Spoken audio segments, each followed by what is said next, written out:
First of all, the fact that I can still use my TikTok, I'm going to take advantage of this. Okay, so reason number 23 why I believe God is going to turn my mother's story into a Netflix movie, and it will be directed by Tyler Perry.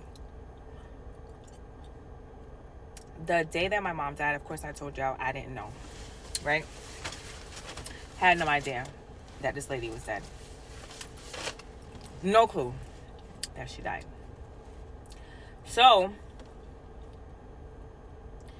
that day, which was April 3rd, again, had no clue. I remember I was off that day. I was just running errands.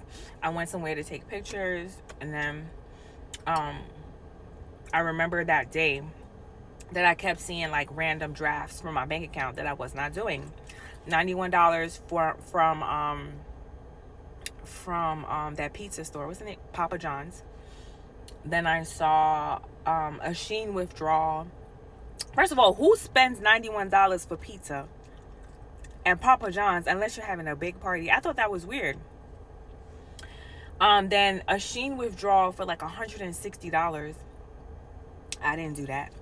The day that she died, I didn't know my mother was dead yet. And I kept seeing this withdrawal. So I had to call my bank and I said, listen, I swear to God. I said, listen, I'm not making these purchases. Is there anything that we can do? So she went through the purchases. She was like, wow, you got like 5 purchases all at the same time in different states. And she was like, are you sure this is not you? I was like, if it was me, I wouldn't be calling you right now. Okay. So she went ahead.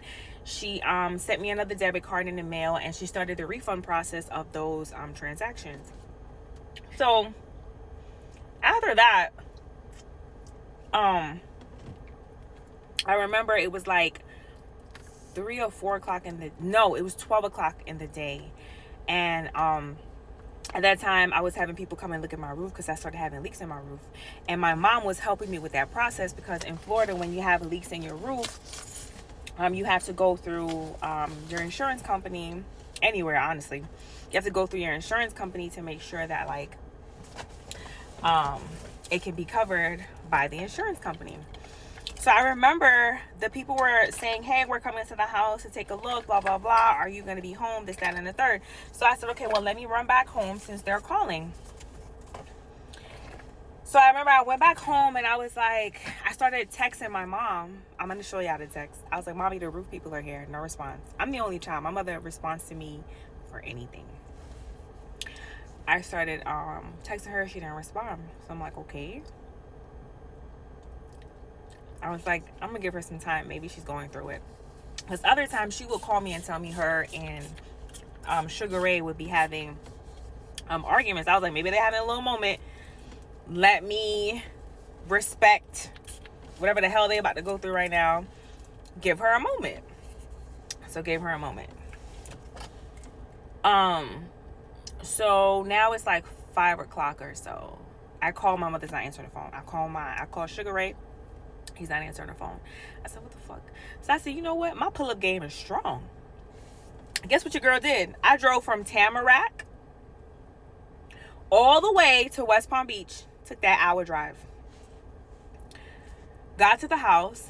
His car is still in the driveway, but like nothing. So I'm like, I'm gonna go inside the house. Went inside the house. The fan is on.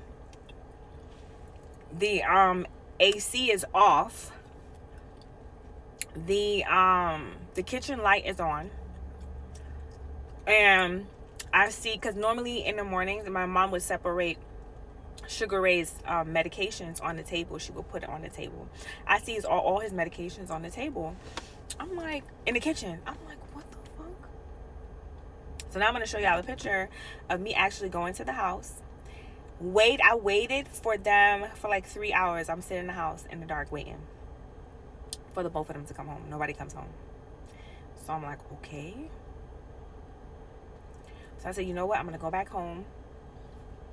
There was a time like 2 or 3 years ago where my mom took a little while to answer me, but that was because she was on a flight and they went to another country for vacation. I think they went to Jamaica. So I was like, okay, maybe they took a spontaneous trip. I'm going to give her ass 24 hours. But normally my mother doesn't do this with me. I'm the only child. My mother takes her shit, she tells me. My mother stubs her toes, she tells me. When my mother goes for walks during the day, when it's light out, she FaceTimes me and we talk over the phone while she's walking, taking her walk, her daily walk, right? I'm like, all right, I'm gonna give her ass some time. Tomorrow morning, I'm finna go ham, right? So anyway, fast forward to tomorrow morning. I get the dream that my mom is texting me from heaven. I woke up startled. I text my aunt. Couldn't tell my aunt that I had the dream that my mother had texted me from heaven. I just knew in my mind, okay, I need to find her body. I already knew, but I couldn't tell my family because how do you tell your family you have a gift that you never asked for? You can't, okay? Like, the only person that knows that I have that gift is my boyfriend and my other best friend, Gabby, right? And sometimes it scares the hell out of me to the point where I would literally be crying, or I'll be frantically texting Gabby like, bitch, I don't want to see no more. I'm finna ask God to close my eyes, da-da-da-da-da. I would have those moments. Those are the only two people that know that I have a gift that I don't even want. And then when I heard Tabitha Brown's story, I was like, okay, I'm not alone in this fucking gift that I got. It's creepy, right? But anyway, fast forward. So now it's April 4th at 1 p.m. We find out exactly where her body is. Morganall, right? I called my other two best friends, Shauna and Sherlyn, and I said, bitches, my mom is dead. And they were like, excuse me? Excuse me? And I said, I'm going to say it again. My mommy is dead, right? So, something had happened, and then they FaceTimed me later on. They were like, bitch, what the fuck are you saying? I said, my mom is dead. So my other best friend, Sherlyn, she's a cop. So she went, looked the shit up. She broke into our Florida system. I gave her the case number because the cop had to give me the case number for my mom's case. I gave her the case number for my mother's case. She said, bitch, I'm in your Florida system. The fucking cop that's assigned to your mother's case didn't even do a fucking police report yet. I said, who? And she said, go to the police station and get a copy, right? So I go and I get it. You know the fucking police report was blank?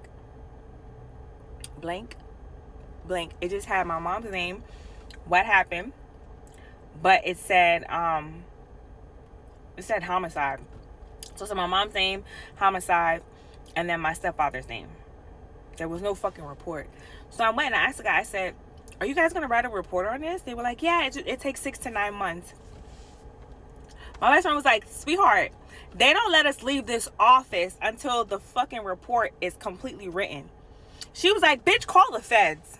I was like, bitch, I don't even know what the fuck to do at this point. She's like, bitch, call the feds. Call the feds. And she was like, I'm gonna do you another solid. She called the 2 police officers that were assigned to the case, and she put one on speakerphone. She said, hey, I see here that you were sent out, but then, like, for some reason you released the case to somebody else. Do you know why? Like, what happened? So the guy was like, the reason why I released it was because I was told as soon as I got to the scene to make a U-turn and come back to the office because somebody else is taking over. My best friend was like, what? So now there's no police report on my dead mother, right? When I go to get the police report printed out, it's blank. It only has her name, the case number, homicide, and my stepfather's name. And the cop that's now assigned says, oh yeah, it takes 6 to 9 months to write it. Really? Then when my lawyer finally gets a copy, it's 4 months later, and my lawyer goes, oh, for some reason, they wrote that very quick. Like, the cop was very eager to give it to me, and he was very open to speaking. I said, I wonder why. Meanwhile, my best friend is like, bitch, call the feds. Stay tuned.